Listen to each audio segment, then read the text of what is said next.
Hello everyone, it's Diana Do, and tonight I'm going to be reading to you a very relaxing book. It's called Dream Weaving, using dreams guidance to create life's tapestry. So let's go on to chapter number 1. When life has other plans, empty paper bags and a cozy cabin. One ordinary night, cold and clear, I hauled a lot of books to the campus library and glanced skyward to behold a large, glowing orb drifting toward me. It must be the flying saucer I'd been looking for since childhood, I thought, the one that carried wings of beauty and wisdom, far surpassing that of anyone I knew on earth, who would come welcome me to their midst and teach me to the secrets of the universe as we sped faster than light towards an exotic planet orbiting some distant star. In the Pleiades, perhaps, there would be no suffering on that planet and no mundanities. Life there would be full of adventure, romance, and wonders I couldn't imagine. The celestial body drew closer until I would see its blazing announcement, "Bank for Geneva Savings and Loan." I trudged on toward the library to research ideas for some of my anomalous courses, possibly my independent study in children's fantasy literature or a interdisciplinary English physics course in time. Will there be an end to time, when all things become one with the eternal now, without beginning or end? For much of the early part of my life, when I had not, one second, I'm just going to, okay. For much of the early part of my life, when I had not yet learned to appreciate the mysteries of everyday life and nocturnal dreams, I dwelt frequently in the imaginary spaces in my mind. In my childhood bed, I fantasized that a fairy came through my window to take me for a midnight flight to a heavenly ball where I was dressed in satin to dance with a fairy prince. I cried to God in my prayers because I knew the magic in my books existed just beyond the veil that He drew aside for a privilege to you. When I sat in my pew at church, the minister's voice was a soothing hum in the background of my reverie. I was sure the entire building was being lifted into the clouds by the hand of God, and no one else knew it because the stained glass windows obscured the views. In my teen years, I let go of my dreams of magical excursions and galactic voyages, but other ideals and visions steered clear of the path that might have led to an earlier contentment with everyday life. My memory of the prince I danced with among the stars clouded my vision, so the boys I knew, with their pimples and wisecracks, all blurred before my eyes. The few whom I imagined could be as handsome, as exciting as my fantasy were wise enough to avoid my crystal crusted gaze. Equally romantic about my future career options, I spurred my high school guidance counselor's suggestion that I pursue a teaching profession. Teachers merely conveyed to a new generation the same knowledge that had been imparted to them in their youth. They were spokes in the wheel of ordinary life, ensuring the repetition of ideas and disciplines from one decade to the next. My goal was more grandiose, to break up the wheel of life and into the realm of spirit and imagination. I would be an author and wow the world with my astounding ideas. In college, I chose to major in English because literature was the field that captured my imagination and was, I thought, the logical foundation for a writing career. There were very few required courses at William Smith College in post-rebellion 70s. Between literature classes, I dipped into history and psychology. I dabbled in art, and dealt with religion and philosophy. In my senior year, a philosophy professor taught us to record our dreams and interpret them according to the methods of Carl Jung. One of my dreams placed me in a family that had lost all of its material wealth, except for a station wagon that would take us on a camping trip through Vermont. I'm sorry. The mother gave each of us, her children, some empty paper bags to sell for 40 cents apiece. We were to tell prospective customers that the bags contained surprises. I was appalled by the deceitfulness, but I went with this family and we sold the bags. At the end of the dream, we were sitting in a cozy cabin with a crowd of happy people singing camp songs. This dream journey appeared to symbolize my going to the world without money or experience. I would have to sell myself to a prospective employer. My ability to write an A+ paper in a book I didn't understand was not going to impress anyone in the business world. I knew I couldn't support myself on the hope of becoming an author someday. But there was a surprise in those empty bags, something known only to my higher self, the part of me that was connected to the divine weaver of dreams. That surprise would open the way to a future. Not of monumental success or extraordinary adventure, but one in which I would know satisfaction and delight in a simple home life, where the divine mystery reveals itself through family and friends, meditation and prayers, nature and dreams, my everyday tasks, and my imagination. After several months of job hunting, the first 5 empty bags was sold. The first empty bag was sold to a business school in Washington, D.C., where I was hired as assistant to the placement director. For 9 months, I sat at my desk, answering the phone, typing letters, and processing from students and alumni seeking work in an arena beyond my ken. How would I make my way into the glorious realm of adventure and creativity when I felt like the miller's daughter, imprisoned into a tired spinning room with heaps of straw around me? Since the little man came to turn the straw into gold, I looked for other ways to escape that stifling environment. I took a night class in creative writing and enrolled in the Rosicrucian correspondence course in order to learn the secret method for the mastery of life. I'm sorry. I dated a Japanese man whose fast car and smoking habit I would not have tolerated if I hadn't been so desperate for excitement. After all, it was Manabu's car that took me to my writing class, nightclubs, and restaurants when I would have stayed home alone for fear of the dark city streets.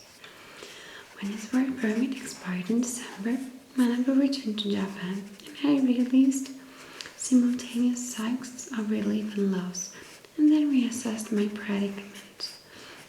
I had sent applications to several graduate English programs, and I was interviewing for more interesting jobs. During my lunch hour, the Peace Corps was in need of French-speaking volunteers to teach English in Africa, so I signed up for a Saturday French class. Some knowledge of French might help me get into graduate school, if not the Peace Corps a reason. When none of the interviews resulted in a new job, and several PhD programs had rejected me on the grounds of that undergraduate courses such as studies in embarrassed art, a man in space could not have prepared me for the rigors of postgraduate academia. I received a letter from an old friend inviting me to join her in the Rockies of Montana and pen for gold for the Big Sky Employment Agency. Here was a chance for adventure, not quite exotic as Africa, but not requiring knowledge of a foreign language. So I responded to my friend and to the universe with a loud and hopeful yes. Sorry, you were amazing. So many of our life decisions are based on circumstances, the doors that are closed to us. These choices which have created made beds that we must now lie in, and the opportunity that call us out of those beds which, however undesirable, may comfort us with their familiarity. I never would have considered a move to Montana if I hadn't been trapped between an unbearable situation and what appeared to be the only opening between my turret window bars that was large enough for me to squeak through. Later, when a plethora of angel books appeared on bookstore shelves, I concluded that my guiding spirits had manipulated the events that led to the decision that would eventually culminate in the fulfillment of my empty bed dream about a contented life in a cozy home. Sorry, dreaming and reading a lot makes my voice go away. While my body was being transported through time and space by train of flame to be delivered at the feet of those majestic, starry mountains, my soul was singing and dancing with my heavenly helpers in that timeless realm where the destiny of its spirit is known. Of course, I was ignorant of all the commotion in the unseen world, where angels slapped each other on the back and toasted my higher self with glasses of sparkling holy water. When I arrived in Whitefish, the charming mountain town I had envisioned, I discovered that my friend had decided to enter the city university in Bozeman, 250 miles to the southeast, and it would be my privilege to help her move. Bozeman was a flat, sprawling city with mountains I had come to venerate looming aloof and saw in a distant horizon. This was not what I had had in mind when I began my adventure. I had read an advertisement in the help wanted section of the newspaper hinted at exciting possibilities with the Yellowstone Park Company in Wyoming. I apologized for my friend for deserting her so soon after my arrival, but Bozeman couldn't hold me. She seemed to understand, and I wonder if she felt the presence of unseen helpers as they guided me onto the bus that would take me to the Mammoth Hot Springs. Although 80 miles away from Yellowstone National Park, I went there for a refreshing interlude between the first chapter of my life and bubbling down to my true purpose, never guessing that the angels had already titled it True Love, True Purpose. As daughter of the women's liberation movement, I knew the importance of establishing myself in a career before I could hope to enter into a marriage equality. I remember saying to my mother while we were hanging clothes together summer between college terms, I won't marry any man who isn't willing to share all the household chores. Mom had replied, the can't plan I had when it comes to marriage. Well, just because she did it doesn't mean I can't, I assured myself. I might have been fuzzy about the career I was going to embark on, but I knew what I wanted in marriage, and I didn't want it all for several more years. That summer in Yellowstone, I wasn't even looking for romance. In college, I had traded my fantasy dreams for the more mature philosophy that lust in love must begin as a slow simmering friendship and increase in a flavor gradually as shared experiences are stirred into the pot. I experimented with 2 such friendly transformations. The first time it was 2 years before we were ready for the taste test. Things were hot and spicy by then. He burned his tongue and backed off, leaving me alone with half empty pot. The second friend filled the pot with marshmallows, soft and sweet, but lacking sustenance. That relationship gradually evaporated, clean and easy. I wouldn't have time for that kind of experiment during my Yellowstone stopover. I sold my second empty paper bag to the tour bus dispatch office, where my duties closely paralleled the straw spinning chores that left hundreds of miles away. But here, the scene outside my window featured a forested mountain instead of brick buildings. And when I went to lunch at a staff cafeteria, I found myself watching a certain captivating young man, tall and lanky, with a thick mop of fire red hair He sported a shrubby mustache that lent an air of maturity to his impish grin. I felt the warmth of that grin once when I happened to sit across the table from him during lunch. But usually he was surrounded by pretty waitresses, or else I didn't see him at home. Better not to think about him anyway, I told myself. I had just been accepted to a master's program in women's literature. I got our Cambridge Graduate School, where I would enroll in the fall, and I would never see him again. Little did we know our guardian angels were scheming each other, making certain that we didn't let this carefully planned opportunity pass us by. So it happened that I took a bus tour of the park by myself on Sunday, and lunchtime found me at the Old Faithful Inn, where I saw him sitting at the table in the cafeteria as soon as I walked in. He was alone too, a fact that gave me courage to take my tray to his table and set it down across from him. "Hi, my name is Emily. I work in Mammoth. Haven't I seen you there?" I asked innocently. "Yes, I'm the bartender at Mammoth Hotel. My name's Mark. Aren't you Jim Garvey's girlfriend?" "No, I don't even know Jim Garvey." So much for romantic beginnings. Mark never did remember seeing me prior to that day. He likes to tell people how we first met at Old Faithful, 50 miles from where we lived.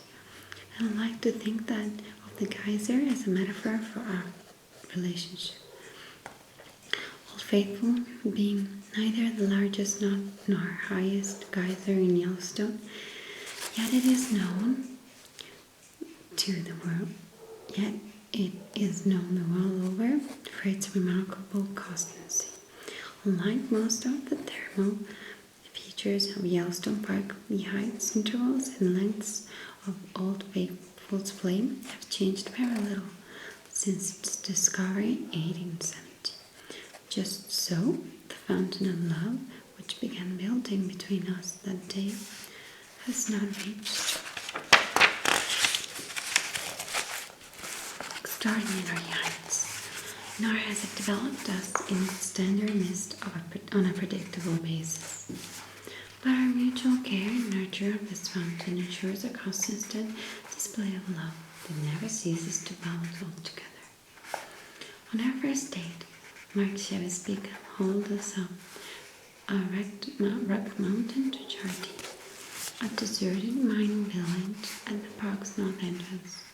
Halfway up, we stopped to visit another Yellowstone employee who lived with her husband and small son in a log cabin near a wild, rushing stream. She invited us in for a tour of their home. Stoneware plates in the kitchen hatch, a wood stove in the living room, a patchwork quilt on the bed, and mountains, water, and trees framed by calico curtains. What could be more idyllic? To live in a place like this with a husband like Mark. The thought slipped out before I could stifle in. How could I be thinking about marriage with a man I only just met? Well, I did meet someone like Mark, and a home like this one.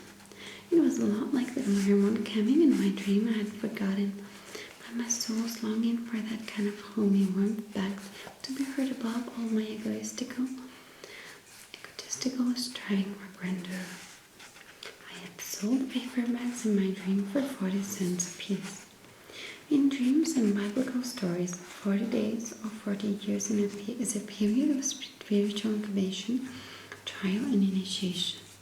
Money denotes one's feeling of self-worth and self-esteem. Selling empty bags certainly implies a lack of self-worth, but the symbolism of 40 suggests that the wonderful surprise that would be revealed after I completed my spiritual trial and initiation. When that occurred, I would discover that my soul's desire was not at all what I thought I had life entailed. Further up in the mountains range, Mark and I wandered around in the miners' cemetery, reading the weathered tombstones They were engraved with mountain scenes and horses. One had been carved to look like a tree stump, with a scroll bearing the name of a person who was no longer. The scene was sad, for it describes otherworldly realms as the sun descended and sent explosions of peach and strawberry above the distant mountain. We exchanged speculations about afterlife existence. I hope you enjoyed them. Pretty book I read until now. If you're interested, I will post a link of this book. And the author is Emily L. Valley. I'll post the link so you can go look for it. I will go to sleep happy because I find this book very relaxing and very interesting. I thank you for your attention and I hope that you feel sleepy and relaxed. This was Diana too, and I hope